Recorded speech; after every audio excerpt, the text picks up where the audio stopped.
The iron, some think it's the Roman Empire, the two divisions. Well, maybe. But the iron crushes. Then the thing about the iron, or the fourth kingdom, is that it crushed all the kingdoms before it, it says. It crushed all of them. The first question I have to my Western thinker is that you claim this is the Roman Empire. If it is the Roman Empire, can you tell me how and when did Rome crush the silver? It did not take Iran, the Parthian. It never completely succeeded in trying to take over the Parthian Empire, the Iranian, the Persian. They never crushed all the ones before it. Okay? Never. So, the iron is, guess what? It comes back again. In other words, you look at this composite, you look at the rest of the composites, they match perfectly. In fact, if you look at Revelation chapter 13, in Revelation chapter 13, it tells you about this beast.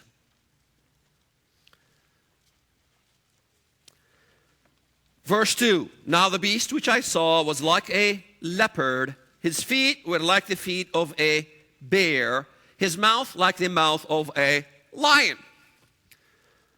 In the West, it's, let's see, his mouth of a lion, his blasphemies. His feet of a bear, well, he stomps, kind of like a big military machine. And the leopard, he's as fast as the leopard. I don't know where you come up with this stuff. The mouth of a lion, the lion is a specific composite of a specific empire. And that specific empire was the Babylonian Empire. The lion is Babylon. All scholars agree, whether they agree with my Islamic paradigm or not, they all agree. Right, Mr. Missler? The lion is Babylon. Go ahead, yes or no? No comment. He pleads the fifth. I learned from Americans when they plead the fifth. They're playing politics anyway. So then you have the feet of a bear. Who's the bear? No, it's not. Don't say Russia. Iran, Medo-Persia. You're right. It is Iran, the Medo-Persian Empire. Well, those are all Muslim. The lion is Babylon. The leopard is the Grecian 1040 window. All that is Muslim. And the bear is Iran, Medo-Persia. All that is Muslim. And that's where all the mess is happening. So if Revelation gives you this composite, well, where's Europe? It doesn't have Europe. The Grecian Empire never included Europe. So the very one the West is focused on is the one that's never mentioned in the Bible, nowhere in literal fashion or even allegoric fashion. Even if we accept that this is the Roman Empire ceased to exist in the West, but continued to exist in the 1040 window parts. By the way, North Africa, Algeria, Libya, Tunisia, Morocco, Mauritania were part of the Roman Empire. And guess what?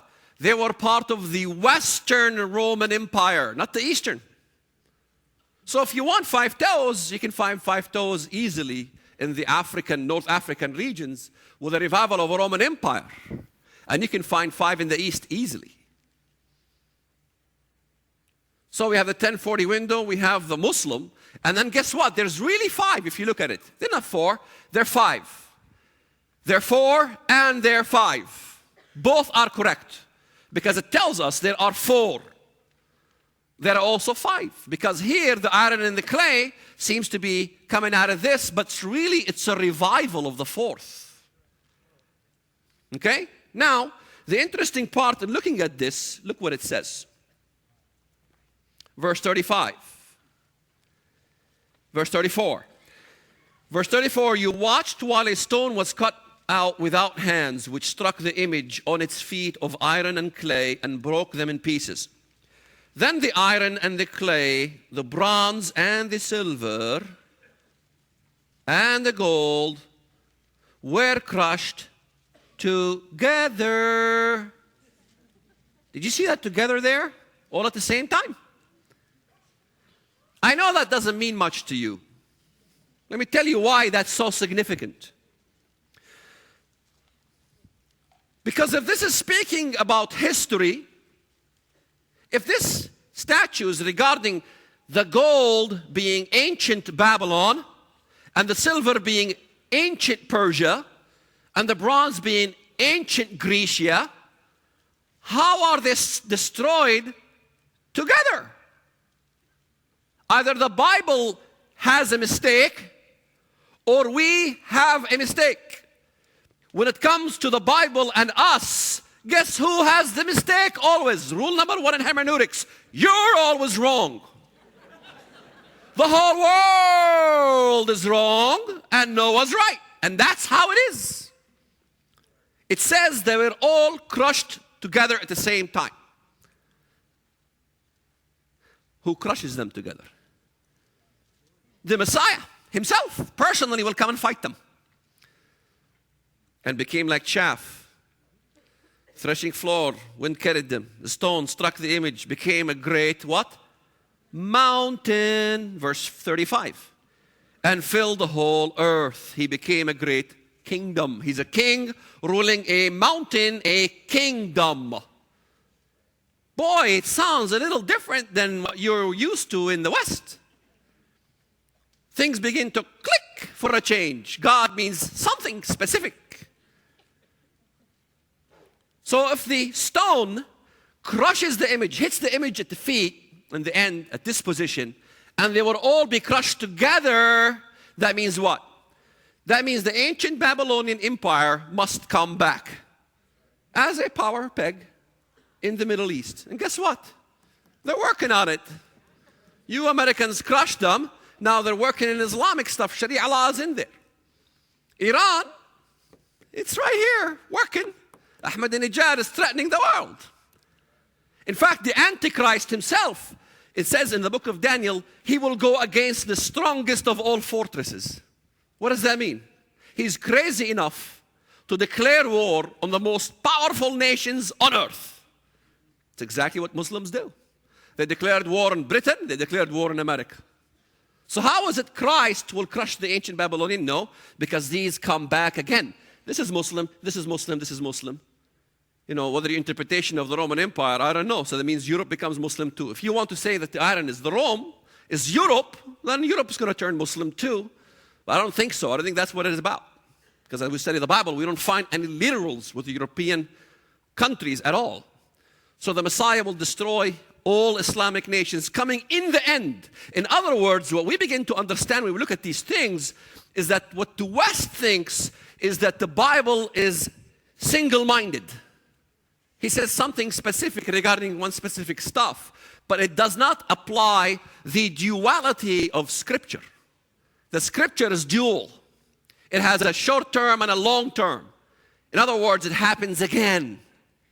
Okay? If you look at Revelation 13, it sure confirms that. You go to Revelation chapter 17. In Revelation 17, it talks about this woman, Mystery Babylon. Verse 9. Here is the mind which has wisdom. The 7 heads are 7 mountains on which the woman sits. There are also 7 kings. So, is there an eraser? No eraser.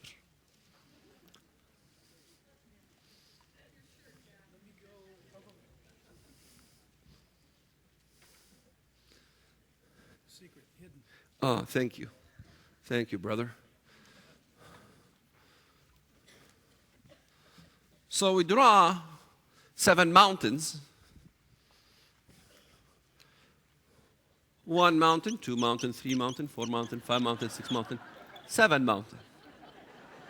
You like my mountains? Americans love the art, the panache. There are 7 mountains. There are also 7 kings. Kings rule kingdoms.